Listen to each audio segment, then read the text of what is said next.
आप मुतमईन नहीं हैं तो आप गवर्नमेंट का हिस्सा क्यों है, छोड़ क्यों नहीं देते हैं? आप छोड़ें हुकूमत को, आप आकर अपोजिशन में बैठे हैं। गिलगित बल्तिस्तान में तहरीक इंसाफ को फायदा हो रहा है। खालिद खुर्शीद अपने घर में बैठ के हुकूमत चला रहा है। खालिद खुर्शीद की डिग्री जाली थी, ये मुझे पता था। किसी को नहीं पता था, मुख्तदर हल्कों को नहीं पता था। मुझे पता था उसकी पहली डिग्री कहाँ से जाली थी, दूसरी कैसे जाली थी, तीसरी कैसे जाली थी। मैं तो खालिद को जानता था। खालिद को मेरे साथ पंगा नहीं लेना चाहिए था। खालिद खुर्शीद को हटा के आप वज़ीर आला नहीं बने तो अब हाजी गुलबर साहब को हटा के दोबारा वज़ीर आला बनने की कोई कोशिश करेंगे आप? इस्टेब्लिशमेंट के साथ आपके कैसे ताल्लुकात हैं अभी वैसे? इस्टेब्लिशमेंट के साथ मतलब ताल्लुकात का इशू नहीं होता, ये वर्किंग रिलेशनशिप होती है। तो बाज़ लोग ये कहते हैं कि शायद कुछ के हाथों आप यूज़ हो गए या ऐसी कोई बात आपके साथ हुई तो आप डिसअपॉइंट हुए कि आप वज़ीर आला नहीं बने। देखिए, मैं वज़ीर आला का उम्मीदवार सारी लाइफ में नहीं हूँ। जीबी में जो गवर्नर है मेहदी शाह साहब, किस बात पे वो आपसे नाराज़ है वैसे? मुझे आज तक याद नहीं है कि मैंने उससे किसी पॉइंट पे इख्तलाफ किया कि अगर ये मेरी तरफ से कोई बात आई है तो मुझे तो डूब के मरना चाहिए। किसी को मैं पसंद नहीं हूँ, इसमें मेरी कोई गलती नहीं। हक हाकिमियत गिलगित बल्तिस्तान के अवाम का इशू नहीं है, हुकूमत पाकिस्तान का इशू है।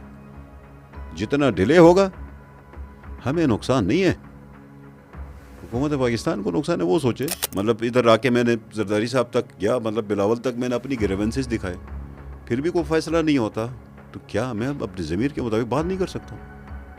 मेरे ज़मीर के मुताबिक बोलने से मुझे कोई नहीं रोक सकता। आपने कहा कि ये पीटीआई ही की हुकूमत है और पीटीआई ही की अपोजिशन है, तो आप मतलब ये हो कि आप पीटीआई के इत्यादी हैं। यहाँ पे तो वफाक में तो आपके पीटीआई दुश्मन बनी है, वहाँ पर आप दोस्त बने फिरते हैं। तो मैंने गुलबर साहब को कहा, फिर तो बहुत ज़्यादा कमज़रफ आदमी है आप।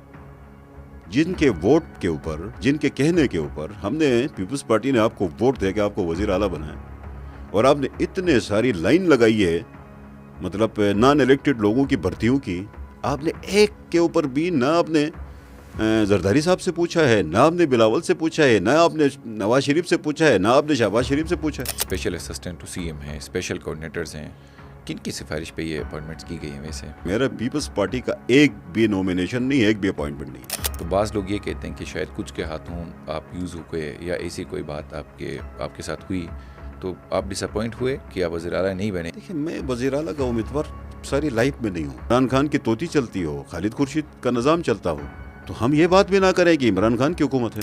आप हक़ हक़मियत और मलकियत दोनों के बड़े नारे लगाते थे इलेक्शन में, उसके बाद भी आपने कोशिश की। तो लैंड रिफॉर्म्स की या खालसा सरकार की आप बात करें तो वो बिल टेबल अपोजिशन में थे, तब क्या मसला हुआ कि बिल टेबल नहीं हुआ?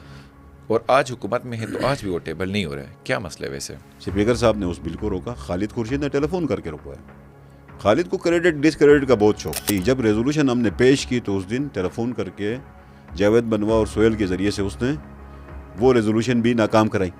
तो लैंड रिफॉर्म पे काम करने के लिए कमेटी नहीं बनाई थी उसने, लैंड रिफॉर्म के मामले को कंफ्यूज करने के लिए कमेटी बनाई। हालांकि चीफ सेक्रेटरी जी सिंह गिलगित पहुंचे हैं वानी साहब की पोस्टिंग के बाद, इब्राहिम मिर्जा साहब, तो उन्होंने अगला काम डीसीज को बुलाया, कमिश्नर्स को बुलाया, वहीं वाला काम किया। उन दिनों हम लैंड रिफॉर्म कर रहे थे, बिल्कुल हमारी मीटिंगें चल रही थी, तो वो आके पहला काम ही उसने लैंड रिफॉर्म का किया। तो मैं ज़्यादा समझता हूँ कि चीफ सेक्रेटरी ज़्यादा समझता है इस चीज़ को। वो मुझे ओपिनियन दे सकता था, लेकिन उसने ओपिनियन देने की बजाय अपनी एक छोटी सी राजनीति बनाई। तो आप अगर एनएफसी में अवार्ड होगा तो जीबी की तरक्की में अभी हम ना एनएफसी में इंटरेस्टेड हैं, अभी ना पूरी सूबे में इंटरेस्टेड हैं, अभी हम इंटरेस्टेड नहीं हैं, हम भी नहीं हैं। और गंदम का मसला भी कनी है कि इस एक में आपके किसी वजीर ने जाके कोई प्रेस कॉन्फ्रेंस किया। अब उन बेचारों को इस्तेमाल किया गया, इतना बड़ी कार्रवाई आई, आके एक छोटा सा ओहदा लेके वापस चले गए। इंटरनेट का मसला है, ग्लोबल इकॉनमी, ज़ाहिर है रोज़गार गवर्नमेंट तो दे नहीं सकती। इंटरनेट का एक ईजी एक्सेस आ गया, कोई फ्रीलांसिंग करेगा, कोई अपना ऑनलाइन प्रोडक्ट भेजेगा, इतना बड़ा मसला है। कहीं से निकल के कोई ट्रेंड भी सेट होता है तो या तो वो रियासत मुखालिफ डिक्लेयर किया जाता है उसको, या उसको रियासत का कोई हिस्सा समझा जाता है। तो इसको आप कैसे देखते हैं? मैं तो उस डीजी साहब से पूछता हूँ ना, एसईओ का, भाईजान आपकी मिसमैनेजमेंट से, आपकी नाअहली से गिलगित बल्तिस्तान में एसईओ बदनाम हो रहा है।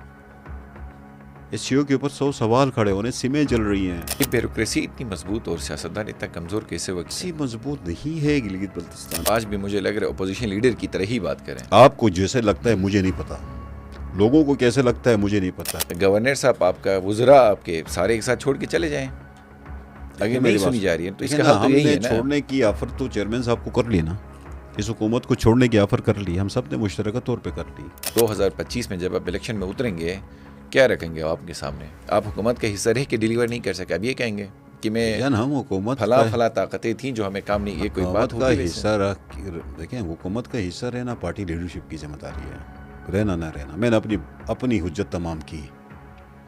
नहीं, आप इसको कैलकुलेट करके देख रहे हैं कि आपके लिए कोई फ़ायदा है? ये तो आप खुद घाटे का सौदा नहीं है आपके लिए। हमने अपनी देखें, गिलगित बल्तिस्तान में तहरीक इंसाफ की हुकूमत हो, तहरीक इंसाफ की अपोजिशन हो, तो घाटा ही है। आप अलहदगी इख्तियार करें ना। ये हुकूमत मतलब अडियाला जेल के साथ चलना चाहती है। आप 2025 में पीटीआई या तहरीक इंसाफ को जीता हुआ देख रहे हैं?